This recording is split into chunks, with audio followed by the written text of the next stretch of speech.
Türkmenistan'ın sağlığı saklayiş ulgamyny iň bir el yeterli medisina enjamlarynyň hem ýöneki serişdeleriniň ýok wagtyny Amerikan Birleşen Ştatlarynyň ilçihanasy soňky 20 ýylyň dowamyny ýurdun medisina ulgamyna ýardam diýip 20,5 milyon Amerikan dollarynyň gowrak pul bölünip berilendigini köpçülüge ma'lum etdi. Haramda Berdi Muhammedow ol goýberilen serişdäniň nämelere harç edilendigini barada hasabat bermek islemeýär we yalan maglumat ýaýrar.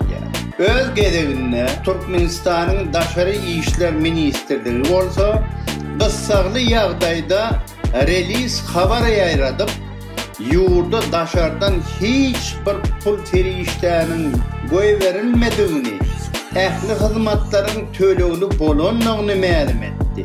Ýola goýulan bu sistema büdjet çykdaýjylaryna getirýär hemde beýleki ýurtlaryň Türkmenistanyň medisina ulgamlaryna ösdürmegi nazarda tutup goýberilen pul serişdeleriň diňe haramdan jübisini gaňadýandygyny görkezýär.